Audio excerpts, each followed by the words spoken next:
कि हमारे यहाँ जो जगजीवन साहब बाबा कोटवा धाम एकदम पड़ोस में है, क्योंकि बाराबंकी हमारी जो है वो बहुत महान महान तपस्वी हमारे इस ज़िला में हुए, और जिसमें बहुत प्रसिद्ध है, जैसे हमारा जगजीवन साहब बाबा का कोटवा धाम जो है वो बहुत प्रसिद्ध है, स्थान है। बहुत सदियों से मेला और वहाँ कार्यक्रम जो है सप्तमी को, माघ की सप्तमी को, जैसा कि बताया जाता है कि जगजीवन साहब बाबा का जो है साहेब जी का जन्म है ना, जन्मदिन है। तो वही हमारे आज कोटवा धाम से लाइट ये चली। तो बात किया करती थी आपसे, आपका नाम कमलेश दास। हमारे साहेब जी कमलेश दास जी हैं, और आपके पौत्र का नाम भैया आपका हैं सतगुरुदास।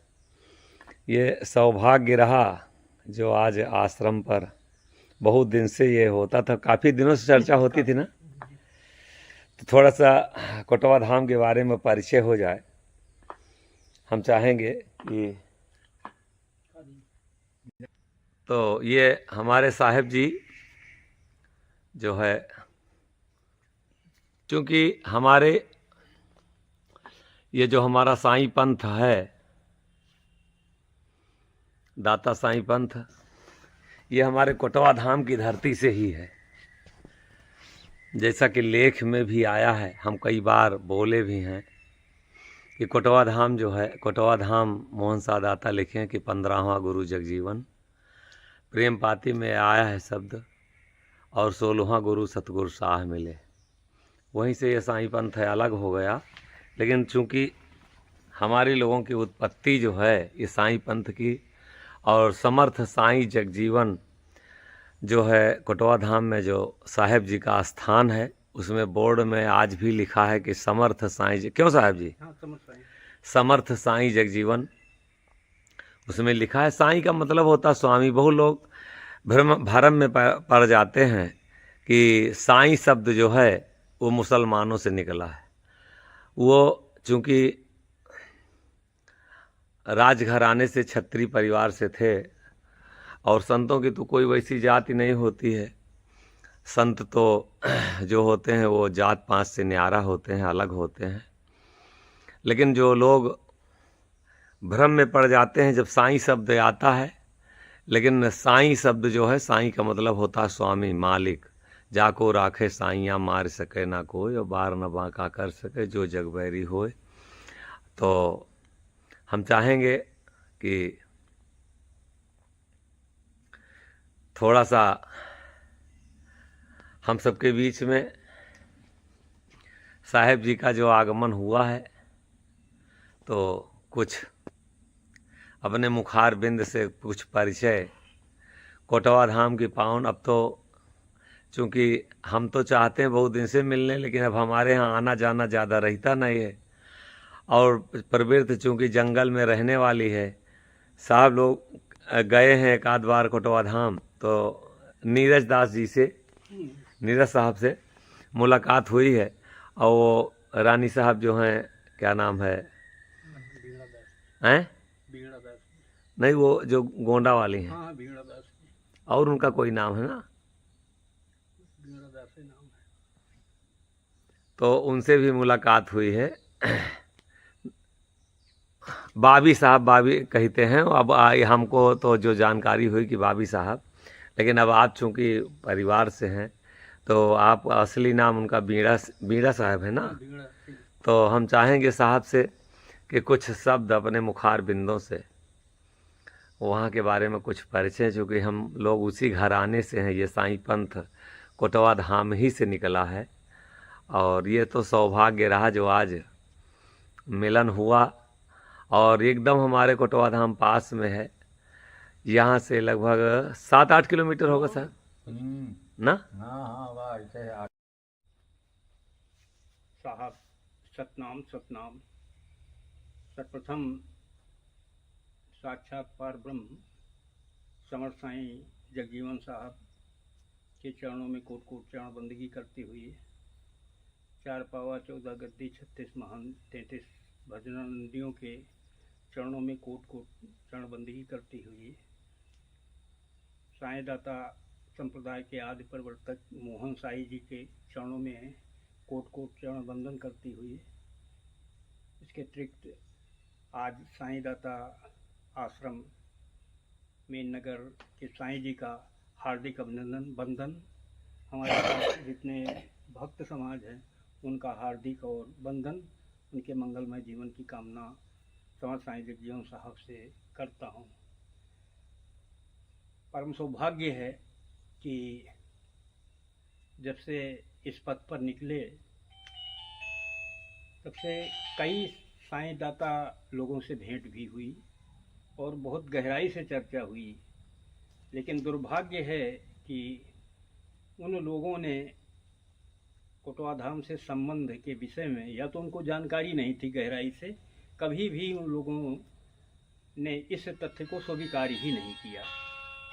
लेकिन सत्य सत्य होता है, उसको झुठलाया नहीं जा सकता।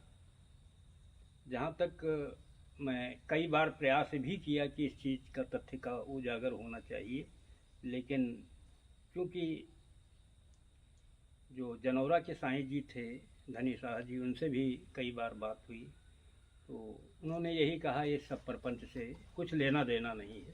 खैर वो तो उनकी बात रही, लेकिन जो मुझे शोध में जानकारी हुई है ये सत्य बात है जो कि हमारे साईं जी ने बताया कि साईं दाता संप्रदाय की ही उत्पत्ति मतलब सतनाम कोटवा धाम से ही हुई है। जो हमारी 14 गद्दी है उसमें एक गद्दी हरचंदपुर की है, वहीं के बाबा जी थे दीनदास जी, उनके शिष्य रघुनंदन दास जी थे जो बहरेला में तिवारीपुर में कुटी है। उनके 2 शिष्य थे, मोहनदास जी और अंबरदास जी। मोहनदास जी जो है मंजनाए के रहने वाले थे और अंबरदास जी निकट ही रहने वाले थे। तो दोनों संत जो थे गुरु रघुनंदन दास जी के बहुत सिद्ध संत हुए और रघुनंदन दास जी स्वयं काफ़ी सिद्ध हैं, क्योंकि उनकी वाणी को हमको अभी हस्तलिखित है 2-3 वाणी छपाई गई हैं, उसमें बहुत खोज करने के बाद 2 पद मिले जहाँ पर लिखा गया हाँ हो मोहन करके। तो ये तो अलग बात है, उनके ग्रंथों में उल्लेख है। जिस तरह से अरस है उसी तरह से बिल्कुल मिलती जुलती वाणी है। जब मोहन दास जी जात के बढ़ई थे और वो पल्ला बनाने का काम करते थे, एक रजवाड़े के यहाँ बना रहे थे, तो एक लकड़ी में मकोड़ा देखा तो उनको एकाएक आश्चर्य हुआ कि जब लकड़ी में मकोड़ा अगर रह सकता है बिना खाना पीने के, तो जो दाता है वो मुझे ज़रूर करेगा। उनको बैराग हुआ और वो गुरु की खोज में निकले। उनको रघुनंदन दास जी जो सिद्ध संत थे तिवारीपुर बहरेला के, उनसे दीक्षा ली और वहीं साथ 12 साल रह करके उन्होंने साधना भी की। और उनका तो ये लेख में मिलता है, हमारे पास है लेख। हाँ, अच्छा, किताब तो नहीं छपी है लेकिन लेख है। तो वहाँ जो खड़ाऊ बना हुआ है उनका बनाया हुआ खड़ाऊ है। तो जब 12 साल बीत गए तो रघुनंदन दास जी ने कहा आप जाइए, आप प्रचार कीजिए। और वो साधना के दृष्टि में बहुत आगे निकल गए मोहन साईं जी, लेकिन उनको हर जगह साईं ही नज़र आते थे। चाहे वो दीवाल हो उससे भी बात करते थे, पेड़ों से बात करते थे, और जो कोई कुछ दे देता था उसको हाथ में ले लेते थे। ये सब बातें रघुनंदन दास जी के पास पहुंची तो उन्होंने कहा कि आप हमारे काम के आप नहीं रहे, नाम में रहने की कोई ज़रूरत नहीं है। और उनका हाथ पकड़ लिया, धागा टूट गया। मोहन साईं जी बहुत रोए और बहुत दुख हुआ। उनकी साधता का रघुनंदन दास जी को बाद में अंदाज़ा हुआ। कहा अब तो जो कुछ हो गया अब वापस नहीं होना है, जाइए कठोर तपस्या कीजिए। और फिर अपने गांव वो मंजनाए गए और घर न जा कर के जो एक नाला पड़ता है, सुरई नाला या कौन नाला कहते हैं, उसको नांग करके गांव में ही बैठ करके, गांव के पास ही बैठ करके 12 साल अखंड तपस्या किया और वो सिद्ध संत हुए। और फिर सिद्धता के बाद फिर वो घूमते घूमते कोटवा धाम पहुँचे, तो वहाँ भी लोगों ने उनको लेकर के गिरवर साहब के पास गए और कहा कि बताइए आपका दाता कौन है और गुरु कौन है, ये मुझे बताइए। अगर आप सही नहीं बताएंगे तो आपको प्रताड़ित किया जाएगा। तो मोहनदास जी उस समय तक दासी ही थे, तो उन्होंने गिरवर साहब के सामने रो करके कहा, ये पद अरस में नहीं है लेकिन मेरे पास है। दाता साईं जगजीवन मोर, परा अधम दरबार लगा है, दीजे ना चित खोर। और नीचे की लाइन है, बीच में भूल रहे हैं। तो गिरवर साहब के पास कोटवा धाम में गए तो उन्होंने कहा कि दाता साईं जगजीवन